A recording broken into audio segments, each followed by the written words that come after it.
I feel so bad for Carrie. She has literally. Can you see the sweat? The sweat? The sweat? Oh, I thought you said the sweat. I was like, what? No. Literally just sprinting in here, leaving one appointment, has another appointment immediately after that. Welcome AEP. So first of all, huge shout out for Carrie for continuing to do this while also just like helping all of her clients. Yeah, well, it's still work, but we certainly appreciate it. So my favorite thing that ever happened was yesterday I got a text message, and I don't remember what it was, but it was just like something absolutely horrible happened. It was terrible. Remind me to talk about it tomorrow. So this is my reminder. What happened? It wasn't, I just had like a huge mess up that I just felt so unprofessional and so terrible about, and I just felt like I need to share it with the world. Someone needs to know about this. Okay. Because it's real. Like, you know, these mistakes happen.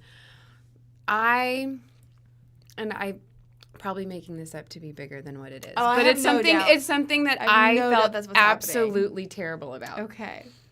I was emailing these new clients of mine. Scooching over. And you're good. I was doing it at night at like 11 o'clock. So, again, I'm exhausted, and I did the little send later. Mm-hmm. And so I sent the email the night before, but the next morning I woke up, and he had responded back to my email saying, yes, thank you, blah, blah, blah. By the way, my wife's name is Carol. Carol's name is Carol. It's not Julie. Oh. Twice. In my email, I kept referring to his wife as Julie. As Julie? And she's a new client of mine, which I clearly know her name is Carol. Right, right. And So that's the worst thing that's happening to you right now during AEP? Yes! Like, You're unprofessional! No! I literally, I've done that today, probably, with sending somebody with new clients, though, I just feel like that's so rude. It's not ideal, but, like, in the grand scheme of things. Like, I understand, like, no, but, like, that relationship is not dead, and, like, you're going to continue to help them, and, like... I could tell he was sour about it. Really? Yes. Yes. He's a doctor himself. Oh, and doctors. We know how those doctors are. I don't know what the word is.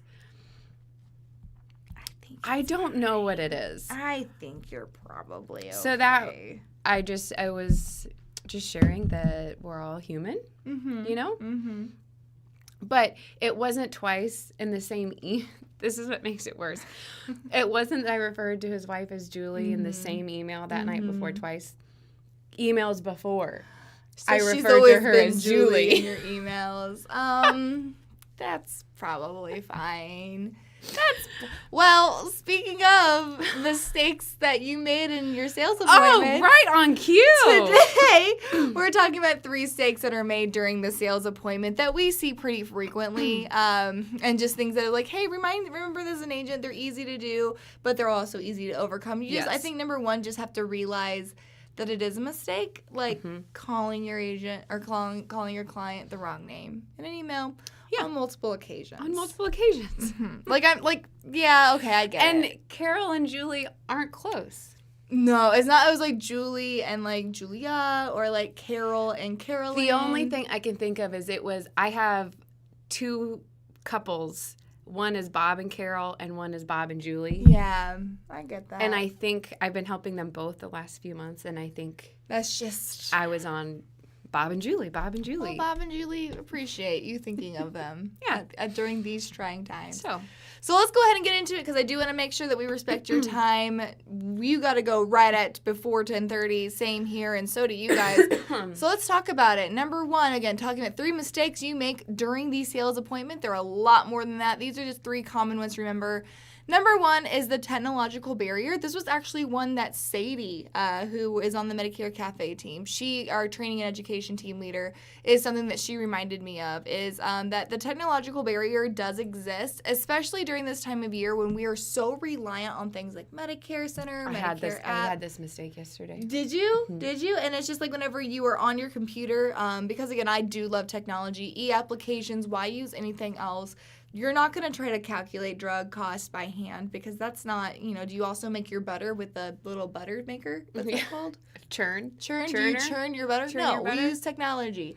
So that's where, like, the technological barrier, what that is whenever you're with a client, usually face-to-face is where we see it most common, and you have a physical, like, screen between you and the client. So, like, here is, like, it's like my computer, like this. If you're my client and I have a thing like this, you can't see. Yeah, well, you can't see when I'm typing. People are really uncomfortable with, like, unknown. They're like, are they writing about me? Are they even listening to what I'm saying? Are they on Facebook?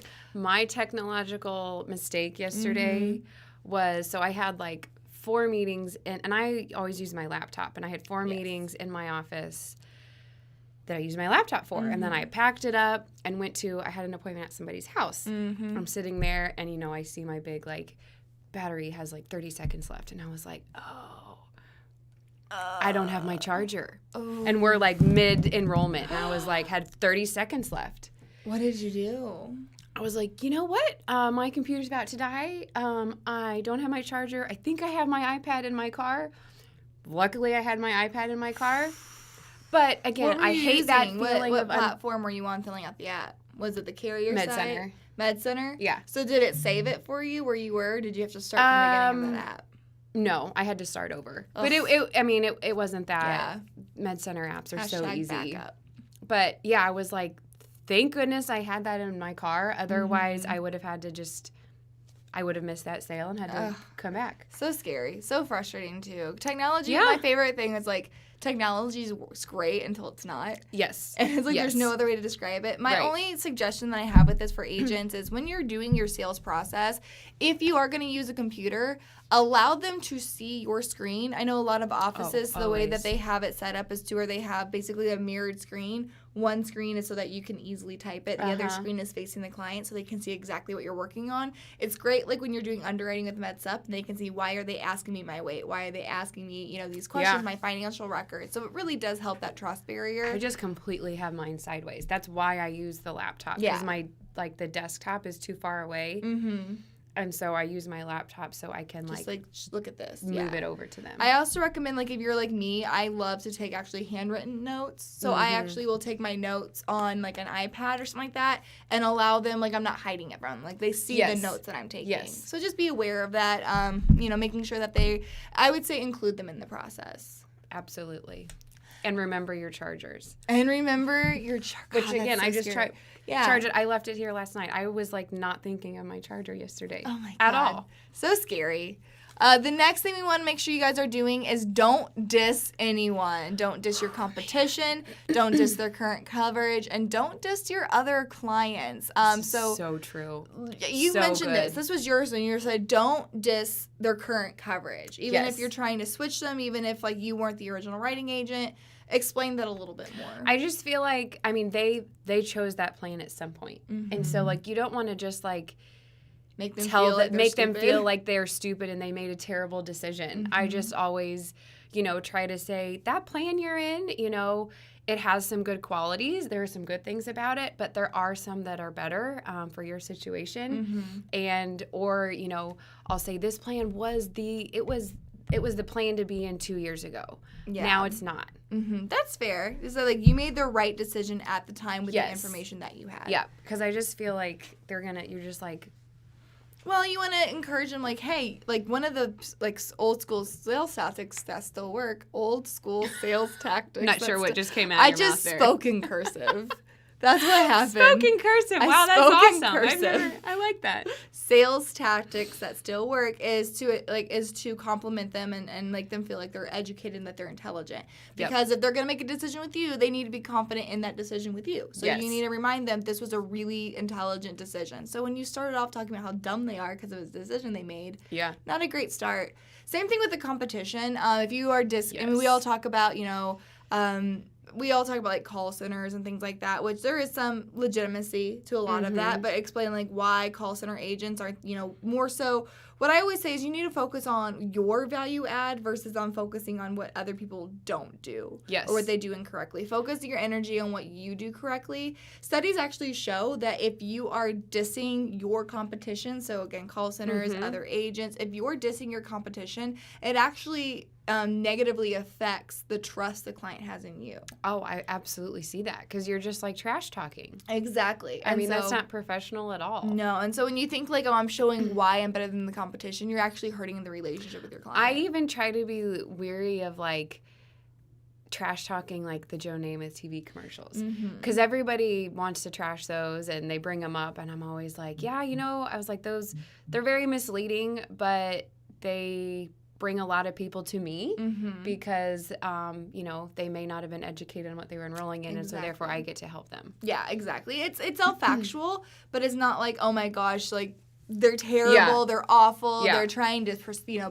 they're trying to steal you, all this other stuff. Again, the idea is you don't want to create a negative atmosphere. Yes. So anytime you're trash talking anything, it's a negative feeling. You're creating a negative atmosphere. I'll say that as well with your clients. If you say like, oh my gosh, I had this one client that, it was a 5-hour appointment. They asked all these really dumb questions. Oh gosh, surely nobody talks like that. I mean, well, my gosh, yeah, I it's a lot hope of saying not. like you feel like you have a good rapport with your client, and you can even when you're trying to compliment your client, being like, oh my gosh, thank you, you're so, you've done your research, you're so educated. I have other clients that do this and this. Like, just don't diss your other clients because then it's like, well, they said that about, even if it's just subconsciously. Right. Well, what they said this about them. What does it say about me? And then they start to alter their behavior to feel like it comes uncomfortable. They try to alter their behavior to continue to make you like them, and they're not comfortable, and they're not loyal to you at that point. I have a client who every time she's like, I'm so sorry. I know I'm your most high maintenance client. I'm so sorry. Yeah. She apologizes like 20 times when she's in my office. Yeah. And I was like, why do you, there's no need. Why do you think this? And she'll even ask me like, do you have any more high maintenance clients than me? Just so like, I know, and I'm like, so like high anxiety about it. Yeah, that breaks my heart. Actually. I know. I'm like, what am I pushing off that you feel that way? But I don't think it's anything I'm doing. I hope not. So just be aware. Just don't ever create a negative atmosphere because it will feed into your appointment. And if people don't remember what you did for them, they don't remember what you said, but they remember how you made them feel. And if you made them feel like this negative, hostile environment, then that's the impression they're going to have of you. Absolutely. The last mistake that we see here is just dodging all politics and all religion. It's voting day, so that's an interesting conversation to have today. And especially because like insurance and especially Medicare is really highly political. And so a lot of people who have opinions on it, both educated and uneducated opinions on it. Everybody thinks it's the other party's fault. Always. Of course. And everybody thinks it's their party that did this new awesome thing. Always. Oh, yeah. Oh, for sure. And what I've actually come into is that a lot of people find politics, is when you are talking to somebody who is like-minded to you or agrees with you, it's really easy to get into this yes and with politics. But I will tell you why I see that harm people. People think, no, I'm building a relationship, I'm building that rapport. It actually hurts you on the referrals because they may have a friend who is on the other side of that. And they think, oh, you're not going to get along with my friend. You're not going to get along with my agent because we spent our entire time talking about this political view. And so anybody who, again, they're still going to be friends with people of the opposite party. You're not going to get referrals from those members because they're going to only associate you with those views and those beliefs.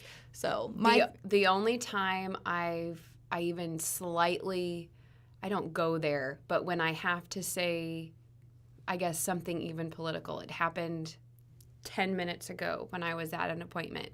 Somebody wanted United Healthcare. Oh, and the AARP. And I said, part of enrolling in United Healthcare is you would have to become an AARP member. Are you okay with that? And she said, absolutely not. Go to the next one. So, like, that's the gist of what I go to. Yeah. Because I like you mean you have to talk about. Oh, sure. Because then you're the bad guy if you enroll them in an AARP membership. Yeah. Yes. So I feel like that's the extent of any politics that it should be. I think it's like it's just like with anything. You should remain incredibly neutral. Yes. And so, like, I know one of the questions I remember just one time, it was really, I don't know, now it's probably been years ago, but they were talking about the ACA, and they were talking about lowering the Medicare age or making healthcare universal and things like that. And we all have our own opinions and beliefs. And I had somebody just yelling about it, screaming about it, and like was getting upset with me because I wasn't giving their opinions. And they're like, you must think this, this, and this. And the only way that I responded was, I can absolutely understand both sides of it. I understand that, healthcare is really important and everybody needs to have access to it, but I also understand the financial burden that puts on everybody else. Yeah. I really I would hate to be the person in charge of that decision today. And that's like, that was it. That was my opinion, but you have to stay really neutral about that. Make sure that you have something kind of packaged and ready to go for those conversations. I feel like this also, we could add like masks on here. Oh, masks are somehow so political. So political. I vividly remember an appointment I had, I'm sure it was in 2020, when, I always left it up to my clients. I still do. Like, if they come in wearing a mask, that's what I would do. And I would always say, I'll do what you're comfortable with. Do you want to take these off or wear them? And I said that to a couple, and they were like, so that means you don't wear it with clients that don't want it on? And I was like, I said, no. I said, I try to leave it to the most, what my clients feel comfortable, and we would keep our distance. But I said, it's hard. If someone is hard of hearing, which a lot of our clients are, right, it's very hard to communicate with a mask. Yes. And not that I got, like, sassy with them, but I did defend myself of, like, I leave it up to my clients. And I think, too, in that case, you can always say, I know that a lot of my clients who are more apprehensive or nervous about masks tend to prefer virtual appointments. Yes, and even exactly. make sure that they know that that's the option as well. I remember leaving that appointment, and I was like, I feel like we should have just done that virtual, because they were like a mile away from me, just really scared with the masks, and that's okay. Exactly, that's okay. That's why it's so important to be able to be neutral and not be this anti-masker or this you're an idiot if you don't wear a mask. At least not like on social media, especially. Right. Keep your business professional page. For sure. Business only. No opinions, nothing like that. Because it does a lot more damage than what you think. I've had a couple clients. So I have a Facebook business page. But I've had a couple clients the last week, new clients, ask me to be personal friends too. And I always struggle with I don't get political on Facebook anyways, but I still just struggle with I want my privacy. What if friend tags me in some picture from college that but also just but then if I don't accept them, what do they think? That I'm hiding something? Yeah, or so I just get really torn. I could see who does she think she is? She's not my friend. Yeah. That would be a really good future topic for the cafe, because I get that as well, as me being a figure for senior marketing specialist with Medicare Cafe. I've been doing Medicare Cafe now for 6 or 7 years, and then it was whenever agents started friending me personally, it was it's to the point now where I do accept them. I have had some agents that made it weird, and you block those. Yeah. But yeah, it's a couple of questions on here. The AA for Belinda, AARP membership fees only applies to Medicare supplements. Yes. Do not need it for the advantages. And if they had ever been a member in the past, they don't have to have an active membership for the supplement. Really? I didn't know that. No, a lot of times if they had, and you just need your AARP member, they need to see that you've been a member for at least 12 months. Interesting. Okay, at some point in your life. Stacy Corin, such a touchy topic. Steering clear is a skill set for sure. I mean, that's 100%. Staying clear of that, making sure to navigate that, having kind of a canned answer. You don't want to sound like a politician, but because you'll get accused of that, but just making sure you're towing that line. Yes. Belinda says working at the hospital kiosk, everyone has to wear a mask. I imagine that's still the same right now. And then Stacy says celebrity status isn't easy. Not what I meant, but like I said, you'll get agents who are just people in general who try to use it as a dating service. And which is interesting. There was back, I think it was our first sales summit that we did once the Medicare Cafe was established. It was 2016. We did a sales summit, and this would have been in St. Charles, I think. Or maybe it was Columbia. I don't know. But it was back when it was me and Mike. And so we had these life-size cutouts of ourselves. And we had this, and like, because we were like, we can't be in the booth at all times, but we had a contest. It was a selfie contest. And so, like, the cutouts count if you want to take selfies with us. And you'd be surprised on how many people asked to take ours home. Oh, my gosh. Yeah. So that was the one and only time we had the cutouts. It's odd. No more cutouts. No more cutouts because it got weird. Okay, I know. Can I share one fun thing that happened this week? Please, yeah. So. And while you're doing that, I'm going to go through. Somebody did ask to see the points again, so I'm going to go through those points. Yes. But just have them on the screen. So since we were talking about social media, this just made me think of that. So you know how I do Medicare minutes? Yes. I post these educational Medicare minutes just on any random Medicare topic. Try to do them every other week, but that just has not happened lately. Mm-hmm. Anyways, I post them on LinkedIn. And I had a financial advisor in Tennessee. I know I'm in Columbia, Missouri. Mm-hmm. Financial advisor in Tennessee reach out to me, says she has seen my posts on LinkedIn, and referred me some clients. That's awesome. Solely from what she's seen on my LinkedIn, like educational videos. Congrats! That's like a huge crazy deal. I know, and we had like 0 connections. It was purely just from social media relations, which cost you time. Yeah. Nothing else, just the time to make those videos. Yeah. That's awesome. I know. So cool. So post your social media stuff. I think it's a good reminder, too. Like, LinkedIn made such a huge comeback in the last 5 years even, and it is actively working with the business-to-business communications. Not so much business-to-client. I think we'll see an uptick in that, but for sure business-to-business, obviously. Yeah. Financial advisor. Invest it just stinks having to sort through all the crap. What are those people? I get probably, not exaggerating, probably 25 messages a day trying to buy leads. Yes. I'm like, I don't. Yep. No. Do you want to come work and do this? The recruiters. For Medicare? Yeah, recruiters. Yes. Gosh, couldn't think of that word. Yes. Mine's all like lead vendors. I'm not exaggerating. In the last month, I've had probably 1,500 lead vendors reach out to me. Yeah. It's ridiculous. So. On that note, guys, that is our Medicare Cafe today. Again, those are the top 3 mistakes that we see agents make. Again, the technological barrier, the getting invested in talking about politics and religion, and then the middle one, but I'm going to say it last, was the dissing competition, dissing other clients, just creating that bad. Number 1 was going to be the technological barrier. Avoid the technological barrier, which is having like a little screen or working on a screen and somebody not being able to really see what you're doing kind of creates that uneasiness. Oh my gosh, Arnie. Yes, he says it's difficult to remain neutral in a small town, Iowa during the caucus time. I'm from a town of 507 people, so we had more cows than humans. So, like, I for sure understand what that's like. It's very, very strong opinionated, and it's just an echo chamber of things like that. So it's just important. I would still encourage you to stay neutral, but I understand that it is a skill. I think Stacy said that earlier. It is a skill to be able to do that. I'm in Iowa, too. I purposely have no appointments today, says Stacy. Good call. Good call.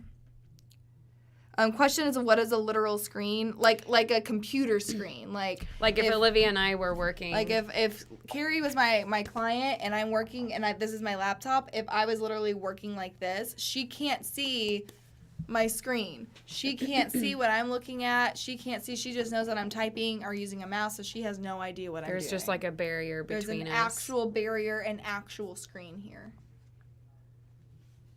Cool. All right, guys.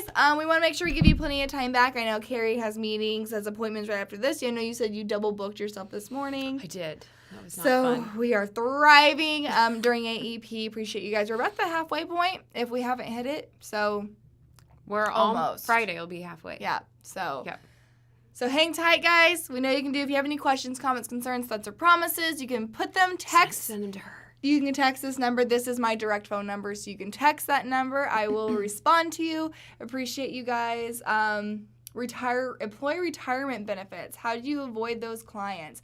Stacey, I'm going to tell you not to avoid those clients. Employee retirement. Like if they're on a retiree plan? Yeah, don't avoid those clients. Oh, I love those clients. Those are your best, even if you don't sell them anything, they're your best referrals will come from those clients. Oh, that's a good topic. I could talk about employee retirement benefits a lot.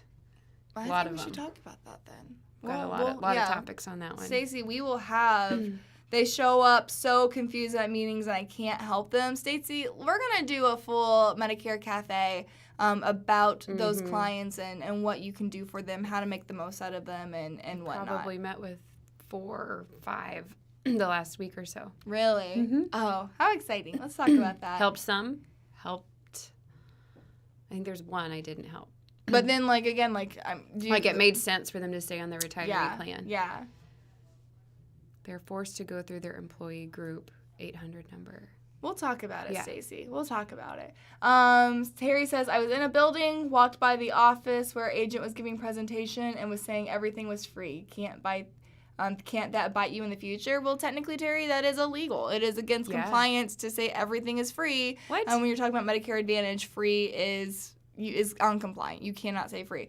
So yeah, Terry, that will bite them. If they get any type if a client even just sneezes and says, oh, I don't remember what my copay is for this, the carrier finds out, the client says, oh, agent's going to be in trouble. So yeah, that will 100% come back and bite them. Why is my face so pretty when I'm frozen? Oh, that's nice. Oh, that's nice. We got good faces over there. We're cutting bait. We're getting out of here. All right. See ya. You guys have a great rest of your day. And so until next time, have fun. Make money. And give impeccable service. Thanks, guys.